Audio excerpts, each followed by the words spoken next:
Hello everyone, कैसे हैं आप सब लोग। Welcome you to Study Point JK. मैं शोएब। गाइस, आज काफ़ी इंपॉर्टेंट क्वेरी पे वीडियो लेके आया हूँ। आप सब बहुत कॉमनली पूछ रहे हो कि स्पीड और एक्यूरेसी को साथ साथ कैसे मेंटेन रखें। ओके, तो वीडियो एंड तक देखना, काफ़ी इंपॉर्टेंट वीडियो रहेगी। जो जो इंपॉर्टेंट फैक्टर रहेंगे जिन पे हमें बात करनी चाहिए ताकि हमारी एक्यूरेसी मेंटेन रहे, उन सब पे हम बात करेंगे। ओके, और मैं आपको ये बता दूँ गाइस, जो आपको टेलीग्राम पे पैराग्राफ प्रोवाइड कर रहा हूँ उसको बहुत अच्छे से प्रैक्टिस करें। आप उन्हीं को बहुत अच्छे से प्रैक्टिस करें। काफ़ी मैनिपुलेटेड पैराग्राफ से। ओके, उनको फ्रेम ही ऐसे किया गया कि आपका स्किल टेस्ट जो है वो क्वालिफाई हो जाए। ओके, और कोई आपको मिलेगा ऐसे पैराग्राफ जो हमारा किसी न किसी प्रीवियस एग्जाम में आया हुआ होगा। ठीक है, तो अब हम बात करें अगर हमारी एक्यूरेसी कैसे मेंटेन रहेगी गाइस। विदाउट वेस्टिंग टाइम हम इसको स्टार्ट करते हैं। तो मैं आपको सबसे पहले बता दूं, जब हम फास्ट लिखने की कोशिश करते हैं, क्योंकि टाइप टेस्ट है जिसमें हमें स्पीड को देखना है, तो हम ऑब्वियसली सी बात है हम फास्ट तो लिखने की कोशिश करेंगे। अब फास्ट भी ऐसे ही फास्ट नहीं लिखना होता है, इसको काफ़ी टेक्निकली फास्ट लिखना होता है। ठीक है, और हम टेक्निकली कैसे देख सकते हैं कि हमें किस तरह से फास्ट लिखना है कि हमारी एक्यूरेसी पे फ़र्क ना पड़े, हमारी एक्यूरेसी कम ना हो। अब हमें फास्ट ऐसे लिखना है, जब हम फास्ट लिखेंगे ना, मैं आपको एग्जांपल देता हूँ। अगर एक ये स्टेटमेंट है जिसमें ये नंबर ऑफ़ वर्ड्स हैं, ठीक है, इस वर्ड्स में क्या होता है ना, हम हर वर्ड के साथ फैमिलियर नहीं होते, हम कुछ कुछ वर्ड के साथ फैमिलियर होते हैं। जैसे अगर यहाँ पे 7 वर्ड थे, हमें ज़्यादा से ज़्यादा 3 वर्ड ऐसे होंगे जिनको हम बहुत अच्छे से फास्ट टाइप कर सकते हैं। तो हमें चाहिए फास्ट किनको लिखना, उन वर्ड्स को लिखना जिनके साथ हम फैमिलियर ज़्यादा हैं। ठीक है, उन वर्ड्स को फास्ट नहीं लिखना जो जिनकी हमें स्पेलिंग, एक्चुअली हम फास्ट किनको लिख सकते हैं हमें जिसकी स्पेलिंग ऑलरेडी आती होती है और काफ़ी अच्छे से आती है। और जिन वर्ड्स की हमें स्पेलिंग में थोड़ा सा फ़र्क लगता है ना, उन वर्ड्स को हम काफ़ी फास्ट नहीं लिख सकते हैं। जैसे मैं आपको अगर एग्जांपल दे दूं, अगर वर्ड आपको आ जाएगा पंक्चुअलिटी आ जाएगा।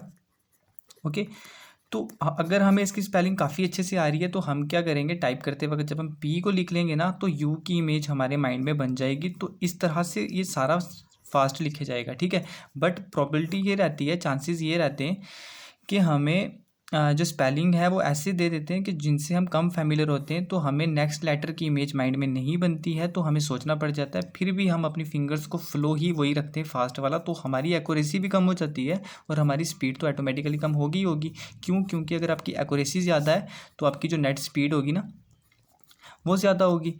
तो अगर आपकी एक्यूरेसी अच्छी है तो आपकी स्पीड भी ऑटोमेटिकली अच्छी होगी। अगर आपकी एक्यूरेसी कम है तो आपकी नेट स्पीड कम होगी। तो वही डिसाइड करेगा कि आप क्वालिफाई किया आपने या नहीं किया। इसलिए ये काफ़ी चीज़ें इंटरलेट कर रही हैं एक दूसरे से, तो आपको काफ़ी चीज़ों को समझ के चलना पड़ेगा। ओके, तो अब आपको करना क्या है, आपको उन्हीं वर्ड्स को फास्ट लिखना है जिनकी स्पेलिंग के साथ आप ऑलरेडी अच्छे से फैमिलियर हो। ठीक है, उन वर्ड्स को फास्ट कोशिश मत करें लिखने की जिनके साथ आप फैमिलियर नहीं हो। इस तरह के कुछ वर्ड्स आ जाएंगे, आप उनको क्या करें, उनको आप थोड़ा सा फ्लो से बाहर आके आहिस्ता से थोड़ा सा उस वर्ड को लिख लें। उसके बाद फिर आपको, और अगर आप पूरे पैराग्राफ का एनालिसिस करोगे ना, लास्ट पे आके सम करोगे ना, जो आपको कॉमन वर्ड है वो बहुत ज़्यादा मिलेंगे। अगर आप उन्हीं को फास्ट लिख लेती हो ना, तो आपकी नेट स्पीड ऑलरेडी इंक्रीज़ कर गई होगी। ठीक है, तो आपकी नेट स्पीड ज़्यादा ही आएगी। एक्यूरेसी मेंटेन आपकी रहनी है, क्योंकि फैमिलियर जिन वर्ड्स के साथ आप ज़्यादा हो वही पैराग्राफ में ज़्यादा होता है। जो मैं आपको पैराग्राफ प्रोवाइड कर रहा हूँ, आप उनका एनालिसिस भी करो। ओके, तो इस चीज़ को आपने काफ़ी अपने ध्यान में रखना है। नेक्स्ट अगर मैं आपको बता दूं, नेक्स्ट अगर हम बात करें, जैसे गाइज आपको पता है कुछ सिंबल्स हमें देखने को मिलते हैं ना, तो साथ ही साथ कुछ पंक्चुएशन भी होते हैं। तो इनको भी ऐसे ही फास्ट नहीं टाइप करना है, क्योंकि अगर आप देखोगे ना, हमारी जो घर पे प्रैक्टिस होती है तो उनमें हम इनको बहुत ज़्यादा प्रैक्टिस नहीं करते, हम वर्ड्स को ही प्रैक्टिस करते हैं। ठीक है, हम पंक्चुएशन को, इतनी ज़्यादा पंक्चुएशन किसी पैराग्राफ में आपको नहीं मिलेगी। हाँ, कोई अलग से अगर प्रैक्टिस कर रहा है जिसमें वो सिर्फ और सिर्फ जैसे कॉमा को प्रैक्टिस करने के लिए उसने वर्ड में गया हुआ है, ठीक है, तो उसमें एक डिफरेंस मिलेगा उस स्टूडेंट में आपको बाकी से। बट अगर हम एक नॉर्मल पैराग्राफ लेके प्रैक्टिस करते हैं ना, तो हम ज़्यादा से, अगर हम वहाँ पे भी एनालिसिस करेंगे तो हम वर्ड्स की प्रैक्टिस कर रहे होते हैं, पंक्चुएशन की बहुत कम कर रहे होते हैं। इसका मतलब इन कीबोर्ड में इन कीज़ के साथ हम कम फैमिलियर होते हैं। और जब हमें वहाँ पे किसी स्टेटमेंट में कॉमा मिल गया, डबल कोटेशन मार्क मिल गया, हमें साइन ऑफ इंटरोगेशन मिल गया, एक्सक्लेमेटरी मार्क मिल गया, तो वहाँ पे क्या होता है कि हम उनको क्या करते हैं, उनको भी फास्ट लिखने की कोशिश करते हैं। तो वो हमारी एक्यूरेसी पे इफेक्ट करती है, हमारी एक्यूरेसी कम हो जाती है, क्योंकि हम इनको फास्ट नहीं लिख सकते। मैंने आपको बताया हमारी जो घर की प्रैक्टिस होती है इन पे ज़्यादा नहीं होती है। इसलिए आपको यहाँ से ये भी मैसेज मिलता है कि आपने ये एक काम और करना है कि किसी दिन वर्ड को खोलें, किसी दिन आप अपने नोटपैड को खोलें, वहाँ पे स्पेशल पंक्चुएशन मार्क को प्रैक्टिस करने के लिए जाएं, ताकि आपको एग्जाम में ये मिले तो आपकी स्पीड जो है वो एक्सीड ही करे, कम ना हो। ओके, तो इस चीज़ पे भी आपने काफ़ी ज़्यादा ध्यान रखना है। और क्या होता है, हमारी जो स्पीड कम होती है गाइज, हम टाइपिंग स्किल्स जो होते हैं ना हमारे, हम उनको यूटिलाइज़ नहीं करते हैं। ठीक है, हमें टाइपिंग स्किल्स को यूटिलाइज़ करने आना चाहिए। अब टाइपिंग स्किल्स क्या हुए हमारे, क्या हम 10 फिंगर्स के साथ प्रैक्टिस कर रहे हैं? मैं आपको ये चीज़ हमेशा बताता हूँ, अगर आप एक्यूरेसी की बात करोगे, स्पीड की बात करोगे, आपको टाइपिंग स्किल्स पे ही आना है, बॉडी पोस्चर पे ही आना है। ठीक है, आपको कीबोर्ड को आप देख के टाइप कर रहे हो, नहीं देख के कर रहे हो, इन चीज़ों पे ही आना है, लास्ट पे इन्हीं पे बात करनी है। तो आपको टाइपिंग स्किल्स को यूटिलाइज़ करना है। अगर आप टाइपिंग स्किल यूटिलाइज़ नहीं कर रहे तो आपकी एक्यूरेसी कम हो जाएगी। ठीक है, क्योंकि जब हम 10 फिंगर्स के साथ प्रैक्टिस करते हैं ना, तो वो चीज़ एक्सीड हो रही होती है। क्या एक्सीड हो रही होती है? हमारी स्पीड। अगर हम टाइपिंग स्किल्स के साथ यूटिलाइज़ नहीं ना कर रहे होते, सिंपल हम टाइपिंग कर रहे होते, ना ही हम कुछ इंक्रीज़ कर रहे हैं, ना ही हम डिक्रीज़ कर रहे हैं। ठीक है, तो विदाउट टाइपिंग स्किल हमें एक काम और करना पड़ जाता है, हम कीबोर्ड को देख के प्रैक्टिस करते हैं, जो कि बिल्कुल मना किया गया है। कीबोर्ड को आपको देख के प्रैक्टिस नहीं करनी है, ये चीज़ आपको ध्यान रखना है। कीबोर्ड को बिना देखे प्रैक्टिस करनी है, और वो टाइपिंग स्किल्स को यूटिलाइज़ करके ही होगा। ठीक है, जब आप टाइपिंग स्किल यूटिलाइज़ करोगे, आप ऑटोमेटिकली कीबोर्ड को देखोगे ही नहीं। ठीक है, तब आपका जो सबकॉन्शियस माइंड है वो काम करेगा, कीबोर्ड की इमेज आपके माइंड में होगी। जैसे यहाँ पे भी ये मैं टाइप कर सकता हूँ, अगर मुझे एक्यूरेसी लिखना है, ACCURACY एक्यूरेसी, मैं यहाँ पे भी लिख सकता हूँ, स्पेस ऐसे, इस तरह से हमें प्रैक्टिस करनी है। ठीक है, तो हमारा वो जो इमेज है कीबोर्ड का माइंड में होना चाहिए, तो हमें कीबोर्ड को नहीं देखना है। तो मैं आपको पोस्चर पे बात करता रहता हूँ, पोजीशन पे, बॉडी पोजीशन किस तरह से, वो आपको चेयर और टेबल के साथ ही हो सकेगा। आप चेयर और टेबल लेके प्रैक्टिस करें। ठीक है, आप जब चेयर और टेबल लेके प्रैक्टिस करेंगे, उसमें क्या होगा, आपको कौन सी चीज़ हेल्प करेगी? आपको पता है क्या हेल्प करेगा? आप जब एग्जाम में जाएंगे ना, वहाँ पे भी आपको चेयर और टेबल ही होगा, तो आपको ऐसा लगेगा यार मैं घर पे भी ऐसे प्रैक्टिस करता होता, यहाँ पे भी तो ऐसे ही टेस्ट देना है, तो मतलब क्या ही अलग है, कुछ नहीं है, बस सेम ही है। तो ये चीज़ें हमें पुश कर देती हैं, ये चीज़ें हमें आगे लेके जाती हैं। तो ये काफ़ी चीज़ों पे हमने बात की।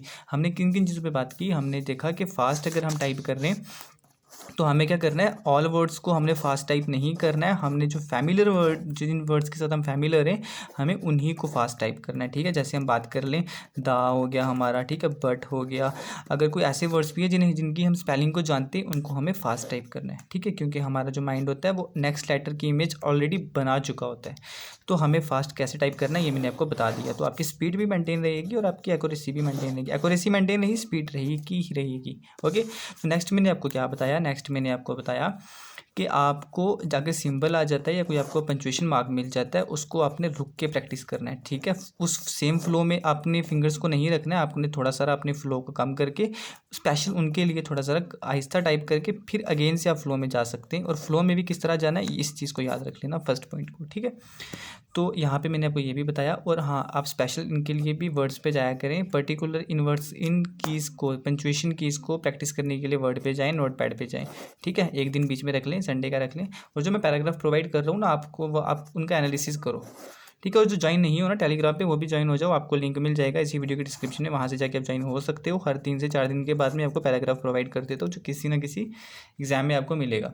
ओके, तो उसके बाद मैंने आपको क्या बताया, आपको अपने टाइपिंग जो स्किल हैं वो यूटिलाइज़ करने हैं। मैंने आपको इस पे भी बात की। ठीक है, फास्ट कैसे करना है इस पे भी बात की हमने। पंक्चुएशन और टाइपिंग स्किल्स को यूटिलाइज़ करना है। ठीक है, विदाउट टाइपिंग स्किल अगर आप यूटिलाइज उनको नहीं कर रहे हैं, आप प्रैक्टिस नहीं करें, आप पहले इन कुछ चीज़ों को सीखें फिर प्रैक्टिस करें। और मैं आपको कोर्स भी अवेलेबल कर दूँगा इसी वीडियो के डिस्क्रिप्शन में। ओके, फुल कोर्स है वो। ओके, उसके बाद मैंने आपको क्या बताया कि कीबोर्ड को हमने क्या करना है, नहीं देखना है। ठीक है, ये चीज़ भी मैंने आपको बताई। उसके बाद और कैसे नहीं देखोगे, अगर आप टाइपिंग स्किल को यूटिलाइज़ करोगे। और मैंने आपको क्या बताया कि आपको गुड पोस्चर मेंटेन करके रखना है। ठीक है, अगर आप गुड पोस्चर मेंटेन नहीं कर रहे हैं तो आपको बहुत बड़ी प्रॉब्लम आने वाली है एग्जाम में। ठीक है, इस चीज़ को करें। ये ना हो कि कभी लेट के प्रैक्टिस कर रहे हैं, कभी बैठ के कर रहे हैं, कभी आप ऐसे बैठ रहे हैं और आगे सामने कीबोर्ड रख रहे हैं, कभी चेयर से उतर के प्रैक्टिस कर रहे हैं, कभी बेड पे प्रैक्टिस कर रहे हैं। गाइस, इन हैबिट्स को प्लीज़ अवॉइड कर दें यार। ये फिर हमारी स्पीड तो स्ट्रक होगी ना, हमारी स्पीड तो रुकेगी ना, बैरियर तो हमें आएगा ना। क्यों? क्योंकि हम बॉडी को डिफरेंट डिफरेंट पोजीशंस दे रहे हैं। अगर हम एक ही बॉडी को पोजीशन देंगे, बॉडी हमारी यूज टू हो जाएगी, तो उसी पोजीशन में रह के बॉडी अडॉप्ट कर लेगी चीज़ों को। हम ये मत बताएं आज हम ऐसे बैठेंगे, कल हम ऐसे नहीं बैठेंगे। ठीक है, हमें एक पोजीशन रख के बॉडी को बताना है कि हमने ऐसी टाइपिंग करनी है भाई, तो ऐसी इसकी आदत डाल दे और इस तरह से मुझे आगे लेके जा। ठीक है, इस चीज़ को मेंटेन रखें। तो हमने कितनी इंपॉर्टेंट चीज़ों पर बात की, आपको यहाँ पर दिख ही गया। कैसी लगी वीडियो लाइक करके बताना, और मैं आपका फर्दर टाइम नहीं लूँगा। आप जाएं, अभी भी प्रैक्टिस करें। आज भी मैंने पैराग्राफ आपको प्रोवाइड कर दिया। Okay, thank you guys, bye. Video कैसी लगी लाइक करके बताना। Thank you guys, bye.